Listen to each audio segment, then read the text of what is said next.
ಕನ್ನಡ ಮನಸ್ಸುಗಳಿಗೆಲ್ಲರಿಗೂ ಕೂಡ ಕನ್ನಡ ಸಿರಿ ಚಾನೆಲ್ಗೆ ಆತ್ಮೀಯವಾದಂಥ ಸ್ವಾಗತ. ನಾನು ಬಹಳ ವರ್ಷಗಳಿಂದ ಒಂದು ಜಾಗವನ್ನು ನೋಡಬೇಕು ಅಂತ ಅಂದ್ಕೊಂಡಿದ್ದೆ, ಕಾಲನ್ನೇ ಒದಗಿ ಬಂದಿರಲಿಲ್ಲ. ಆದರೆ ಮೊನ್ನೆ ಆ ಜಾಗಕ್ಕೆ ಭೇಟಿ ಕೊಟ್ಟೇ ಬಿಟ್ಟೆ. ಅದೇ ನಮ್ಮ ಮೊದಲ ಭಾರತೀಯ ತೋಟಗಾರಿಕಾ ಸಂಶೋಧನಾ ಸಂಸ್ಥೆಯಾದಂತಹ ICAR. ಇದು ಅಂದರೆ IIHR ಅಂತ ಕೂಡ ಕರೀತಾರೆ. ಇದು ಅಂದರೆ ನಮ್ಮ ಬೆಂಗಳೂರಿನ ಹೆಸರುಘಟ್ಟದಲ್ಲಿರುವಂತಹ ತೋಟಗಾರಿಕಾ ಸಂಶೋಧನಾ ಸಂಸ್ಥೆ. ಇದು ಇಲ್ಲಿಗೆ ಭೇಟಿ ನೀಡಬೇಕು ಅಂತ ಅಂದ್ಕೊಂಡಿದ್ದೆ. ಮೊನ್ನೆ ಅವಕಾಶ ಸಿಕ್ಕೇ ಬಿಡ್ತು, ನಾನು ಹೋದೆ. ಬನ್ನಿ, ಕರ್ಕೊಂಡು ಹೋಗ್ತಾ ಇದ್ದೀನಿ. Welcome to IIHR. ಹೆಸರುಘಟ್ಟ ನಮ್ಮ ಬೆಂಗಳೂರಿನಲ್ಲೇ ಇರುವಂಥ ಒಂದು ಭಾಗ. ಇಲ್ಲಿ ಇಂಥದ್ದೊಂದು ವನ ನೋಡಬಹುದು ಅಂತ ನನಗೆ ಅನಿಸಿರಲಿಲ್ಲ. ತುಂಬ ಸತಿ ಕೇಳಿದೆ, ಇಲ್ಲಿ ಬೇರೆ ಬೇರೆ ಇದೇ ರೀತಿಯಾದಂಥ ಒಂದು ಇಂಡಸ್ಟ್ರಿಗಳಿದೆ, ಆದರೆ ಇಲ್ಲಿಗೆ ಭೇಟಿ ನೀಡಬೇಕು ಅನ್ನೋದು ನನ್ನ ಆಸೆ ಆಗಿತ್ತು. ಹಾಗಾಗಿ ಮೊನ್ನೆ ಭೇಟಿ ಕೊಟ್ಟೆ. ಒಳಗಡೆ ನಾವು ಹೆಜ್ಜೆ ಇಡ್ತಾ ಇದ್ದಾಗೆ ನೋಡಿ, ಹೂಗಳೆಲ್ಲ ಕಾಣಿಸ್ತಾ ಹೋಗುತ್ತೆ ನಿಮಗೆ. ಇವೆಲ್ಲವೂ ಕೂಡ ಕಸಿ ಮಾಡಿದಂತಹ ಗಿಡಗಳು. ಇಲ್ಲಿ ನಿಮಗೆ ಸಿಗೋದೆ ಅಂದರೆ ಕಸಿ ಮಾಡಿದಂತಹ ಗಿಡಗಳು ಸಿಗುತ್ತೆ, ಹಣ್ಣು, ಹೂವು ಮತ್ತು ತರಕಾರಿ ಇದಕ್ಕೆ ಸಂಬಂಧಪಟ್ಟ ಹಾಗೆ. ನಾನು ಇಲ್ಲಿ ಹೂವು ಮತ್ತು ಹಣ್ಣುಗಳ ವಿಭಾಗಕ್ಕೆ ಹೋದೆ, ತರಕಾರಿಯ ವಿಭಾಗಕ್ಕೆ ಹೋಗೋಕ್ಕಾಗಲಿಲ್ಲ. ಸ್ವಲ್ಪ ಸಮಯಾವಕಾಶ ಕಡಿಮೆ ಇತ್ತು, ಓದಿದ್ದು ಲೇಟ್ ಆಯಿತು.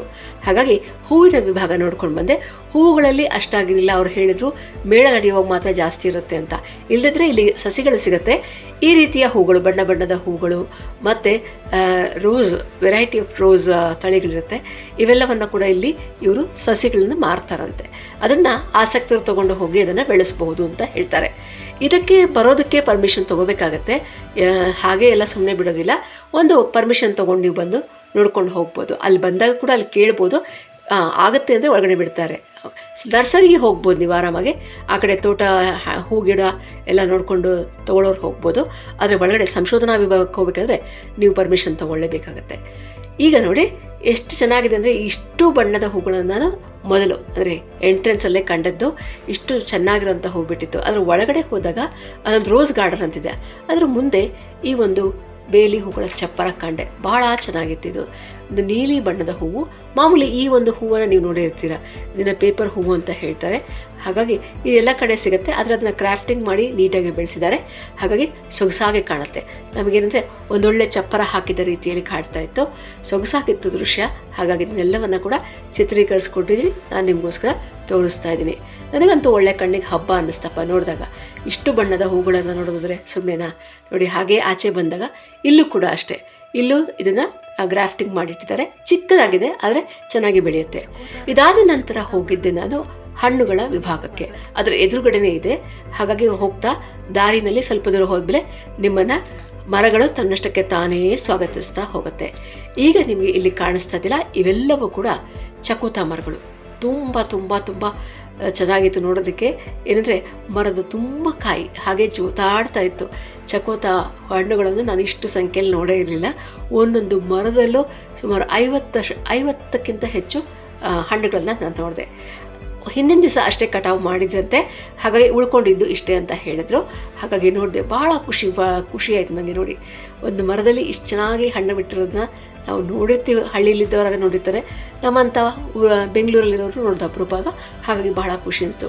ನೀವು ಕೂಡ ಕಾಣ್ತಾ ಇದ್ದಿಲ್ಲ ನೋಡಿ, ಎಷ್ಟು ಚೆನ್ನಾಗಿದೆ. ಈ ನಮ್ಮ ಇದು ಫುಟ್ಬಾಲ್ಗಳು ನೇತಾಕಿದಾಗೆ ಇತ್ತು ಈ ಮರಕ್ಕೆ. ಅಷ್ಟು ಚೆನ್ನಾಗಿತ್ತು. ಎಷ್ಟೊಂದು ಕಾಯಿಗಳು ಬಿಟ್ಟಿದ್ವು ಅಂದರೆ ನೋಡಿದ ತಕ್ಷಣ ಖುಷಿ. ಆದರೆ ಒಂದು ಏನಂದರೆ, ಯಾವುದನ್ನು ಮುಟ್ಟಬಾರ್ದು, ಯಾವುದನ್ನು ಕೆತ್ತಬಾರ್ದು, ಇದೊಂದು ರೆಸ್ಟ್ರಿಕ್ಷನ್ ಇದ್ದೇ ಇರುತ್ತೆ.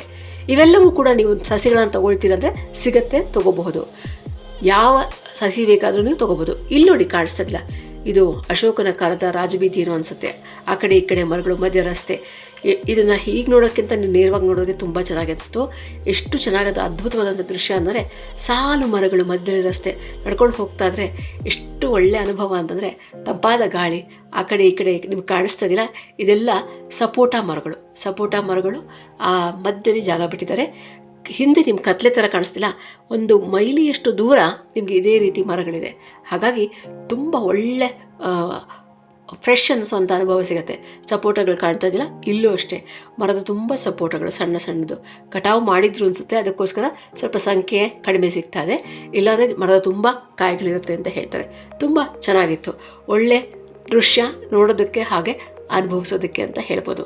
ಸಪೋಟ ಮರಗಳ ನಂತರ ನೋಡಿ, ಮತ್ತೆ ನಾವು ವಾಪಸ್ ಬರೋಣ. ಇನ್ನೇನಿದೆ ಇಲ್ಲಿ ಅಂತಂದರೆ ಎಷ್ಟೋ ಬಗೆಯ ಹಣ್ಣುಗಳ ಮರಗಳು ಮತ್ತು ಸಸಿಗಳನ್ನು ನಾವಿಲ್ಲಿ ಕಾಣ್ಬೋದು.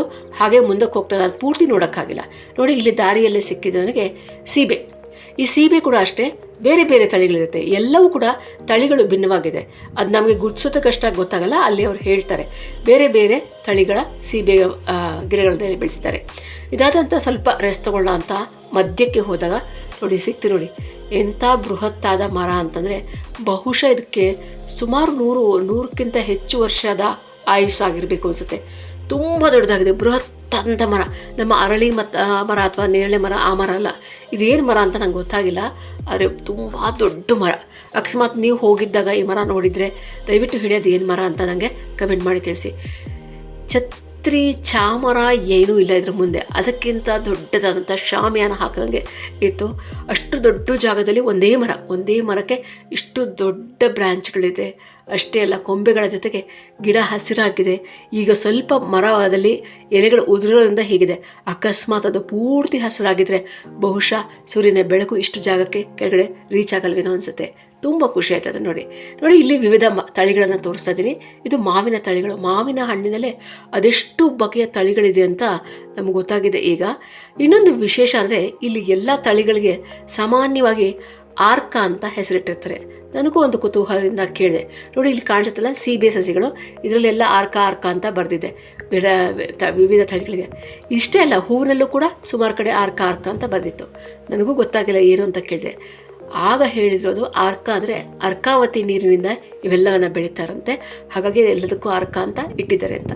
ನೇರಳೆ ಹಣ್ಣು, ಹಲಸಿನ ಸಸಿಗಳು, ನೇರಳೆ ಹಣ್ಣಿನ ಸಸಿಗಳು ಅಷ್ಟೇ ಅಲ್ಲ, ಇದು ನೋಡಿ ನೇರಳೆ, ಇನ್ನೊಂದೇನು ವಾಟರ್ ಫ್ರೂಟ್ ಅಂತೆ. ನಾನು ಕೇಳಿದ್ದೀನಿ, ನೋಡಿಲ್ಲ ಅಷ್ಟೇ. ವಾಟರ್ ಫ್ರೂಟ್ ಅನ್ನೋ ಒಂದು ಸಸಿ ಸಿಗತ್ತೆ ಅಂತ ಹಾಕಿದ್ದಾರೆ. ಅದೇನು ಅಂತ ನನಗೂ ಗೊತ್ತಿಲ್ಲ. ನಾನು ಮೊದಲು ಅದನ್ನು ಗೇರ್ ಹಣ್ಣು ಅಂತ ಅಂದ್ಕೊಂಡೆ. ಆಮೇಲೆ ವಾಟರ್ ಫ್ರೂಟ್ ಅಂತ ಅಲ್ಲಿ ಬರೆದಿತ್ತು. Butter fruit ಸಸಿಗಳಿದೆ. ಅದಾದ ನಂತರ ನಿಮಗೆ ಮಾವಿನ ಹಣ್ಣಿನ ವಿವಿಧ ತಳಿ ಇದೆ. ಇದು ಲಕ್ಷ್ಮಣ ಹುಣಸೆ ಹಣ್ಣಂತೆ. ಅಷ್ಟರಾಗೆ ಲಕ್ಷ್ಮಣ ಫಲ ಕೂಡ ಇದೆ, ಅದು ಕೂಡ ನಿಮಗೆ ಸಿಗುತ್ತೆ. ನೋಡಿ, ಲಕ್ಷ್ಮಣ ಫಲ ಎಲ್ಲದರದ್ದು ಸಸಿ ಸಿಗುತ್ತೆ. ಇಷ್ಟು ವೆರೈಟಿ ಮಾವಿನ ತಳಿಗಳನ್ನು ಅವ್ರು ಹಾಕ್ಕೊಂಡಿದ್ದಾರೆ. ಪ್ರತಿಯೊಂದು ಬೇರೆ ಗಿಡ, ಎಲ್ಲ ಚಿಕ್ಕ ಗಿಡದ ನೋಡಿದ್ರಲ್ಲ ತುಂಬ ಹೂ ಬಿಟ್ಬಿಟ್ಟಿದೆ, ಸಿಕ್ಕಾಪಟ್ಟೆ ಹೂ ಬಿಟ್ಟಿದೆ. ಬಹುಶಃ ಮುಂದಿನ ತಿಂಗಳು ಕಾಯಿ ಬಿಡಲಿಕ್ಕೆ ಶುರುವಾಗುತ್ತೆ ಅನಿಸುತ್ತೆ. ಅವಾಗಿನ ದೃಶ್ಯ ಸಕ್ಕತ್ತಾಗಿರುತ್ತೆ. ಇದೆಲ್ಲ ನೋಡ್ತಾ ಇದ್ದೀರಲ್ಲ, ಇದಿಷ್ಟು ಕೂಡ ಸಸಿಗಳೇ, ಚಿಕ್ಕ ಚಿಕ್ಕ ಚಿಕ್ಕ ಚಿಕ್ಕ ಸಸಿಗಳು. ಇವಿಷ್ಟನ್ನು ನೋಡಿದ್ಮೇಲೆ ಎಂಥ ಆನಂದ ಆಗುತ್ತೆ ಅಂತಂದರೆ ನಿಮಗೆ ಯಾವ್ದು ಬೇಕೋ ಅದನ್ನು ಕೊಂಡ್ಕೊಂಡು ಹೋಗ್ಬೋದು. 1968ರಲ್ಲಿ ಸ್ಥಾಪನೆಯಾದಂಥ ಸಂಸ್ಥೆ ಅಂತ ಕೇಳ್ಪಟ್ಟೆ. ಹಾಗೆ ಇಲ್ಲಿ ನಿರಂತರವಾಗಿ ಸಂಶೋಧನೆಗಳು ನಡೀತಾ ಇರುತ್ತೆ. ಬೆಳೆಗಳು, ತಳಿಗಳು ಮತ್ತು ರೈತರಿಗೆ ಅನುಕೂಲವಾಗುವಂಥ ವಿಚಾರಗಳ ಕುರಿತಾಗಿ. ಅಷ್ಟೇ ಅಲ್ಲ, ಇಲ್ಲಿ ಮೇಳಗಳು ಕೂಡ ನಡೆಯುತ್ತೆ. ಹಾಗೆಯೇ ವಾರದಲ್ಲಿ ಕೆಲವು ದಿನಗಳು ಮಾರಾಟ ಕೂಡ ಮಾಡ್ತಾರಂತೆ. ಆಸಕ್ತರು ಬಂದು ತಗೋಬೋದು ಅಂತ ಹೇಳಿದರೆ ತುಂಬ ಜನ ಬರ್ತಾರಂತೆ. ಇದನ್ನು ನೀವು ಕೂಡ ಒಮ್ಮೆ ನೋಡಿ ಬನ್ನಿ. ನಮಸ್ಕಾರ. ಇಂತಹ ಭಿನ್ನ ಮಾಹಿತಿಗಾಗಿ ಕನ್ನಡ ಸಿರಿಗೆ ಸಬ್ಸ್ಕ್ರೈಬ್ ಮಾಡಿ, ಲೈಕ್ ಮಾಡಿ, ಶೇರ್ ಮಾಡಿ, ಕಮೆಂಟ್ ಮಾಡಿ ಹೇಗನ್ನಿಸ್ತು ಅಂತ ಹೇಳಿ.